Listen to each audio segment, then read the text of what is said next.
श्री गणेशाय नमः। श्री सरस्वती नमः। सदा झैं आज पनि श्री स्वस्थानी व्रत कथा अन्तर्गत 11औं अध्याय लिएर उपस्थित भएको छु। सबै श्रोता वृन्दहरूले भक्तिभाव र ध्यानपूर्वक श्री माता स्वस्थानी परमेश्वरीको पुष्पाञ्जलीको लागि हातमा जौतिल, फूल, चन्दन, अक्षता, बेलपत्र जे उपलब्ध हुन्छ सोही बमोजिम हातमा लिएर नमस्कार गर्नुहोला।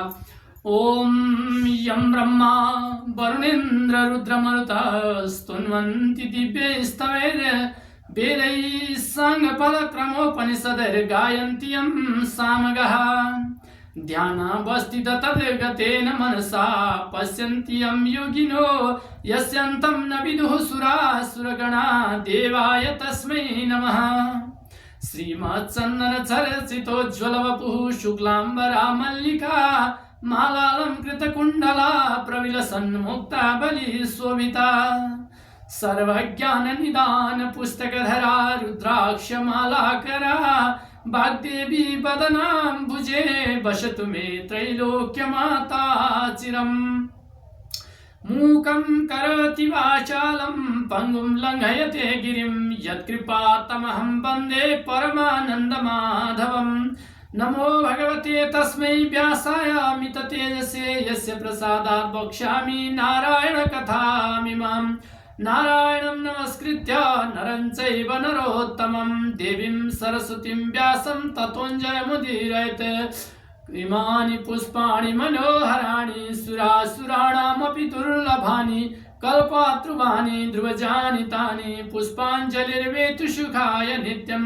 कर्पूरगौरं करुणावतारं संसारसारं भुजगेन्द्रहारं सदा वसन्तं हृदयारविन्दे भवं भवानी शयितं नमामि। पुष्पाञ्जलिं समर्पयामि उमामहेश्वराभ्यां नमः। श्री स्वस्थानी परमेश्वर्यै नमः। श्री स्वस्थानी परमेश्वरी ओम पुस्तकाय नमः। जय माता।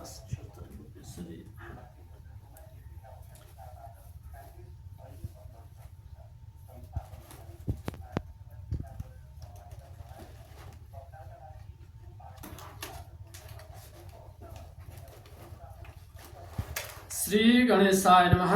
अथ एकादशोऽध्याय श्री स्वस्थानी व्रत कथा अन्तर्गत अब 11औं अध्याय प्रारम्भ हुन्छ। सबै श्रोता वृन्दहरूले ध्यानपूर्वक श्रवण गर्नुहोला।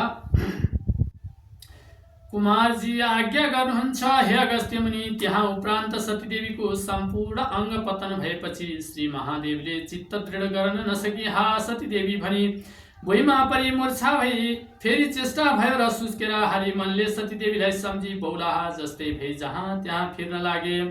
त्यस्ता तरासित हिँडेका महादेवलाई देखि तारकासुर दैत्यले आफ्ना मन्त्री छेउ भन्यो हे मन्त्री सतीदेवी मर्नाले महादेव जहाँ तहाँ घुमी हिँड्दछन्। त्यसै अवसरमा देवताहरूसित युद्ध गरी इन्द्रको अमरावती जितिल्यौं।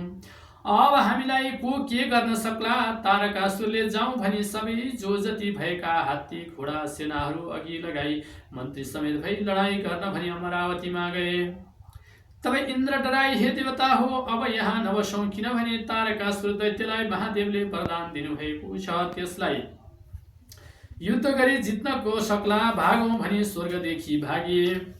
मृगस्थलीमा आई बसिरहे देवताहरू भागेपछि तारकासुर दैत्यले इन्द्रका इन्द्राणी सहित अमरावती लिई स्वर्ग मर्त्य पाताल तीनै लोकको राज्य गरी आनन्दले रह्यो।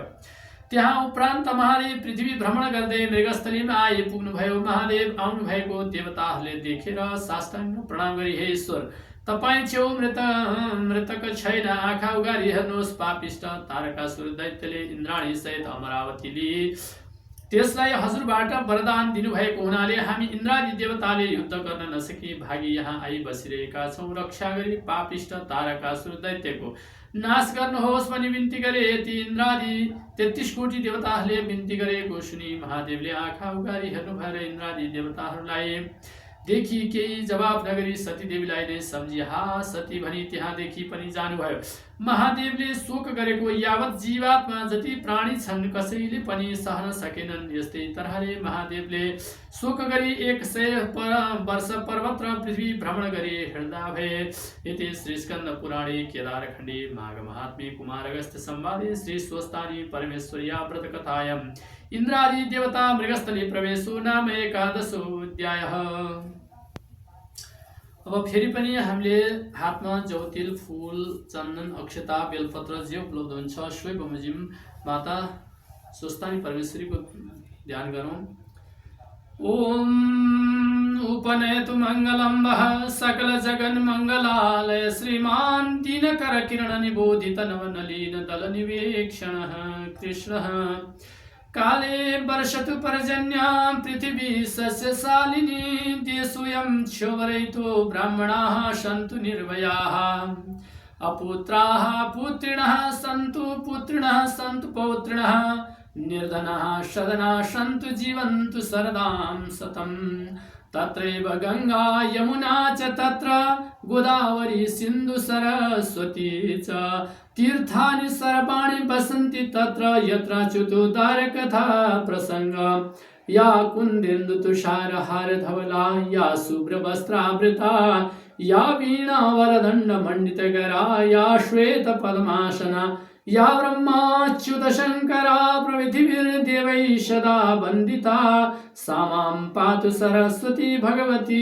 निःशेषजाड्यापहा कायेन वाचा मनसेन्द्रियर्वा बुद्ध्यात्मना वा प्रकृति स्वभावात् करोमि यद्यत् सकलं परस्मै नारायणायेति समर्पयेत् कर्पूरगौरं करुणावतारं संसारसारं भुजगेन्द्रहारं सदा वसन्तं हृदयारविन्दे भवं भवानी सहितं नमामि इमानि पुष्पाणि मनोहराणि सुरासुराणामपि दुर्लभानि कल्पद्रुवाणि ध्रुवजानि तानि पुष्पाञ्जलिर्वेतु सुखाय नित्यं मन्त्रपुष्पाञ्जलिं समर्पयामि। ओम उमामहेश्वराभ्यां नमः। श्री स्वस्थानी परमेश्वर्यै नमः। श्री स्वस्थानी परमेश्वरी ओम पुस्तकाय नमः। बोलिए श्री स्वस्थानी परमेश्वरी माता को जय। सम्पूर्ण श्रोता वृन्दलाई समस्त सपरिवारमा कल्याण होस्, सबैको जय जय होस्। फेरि पनि अर्को अध्याय लिएर उपस्थित हुनेछु। धन्यवाद। नारायण।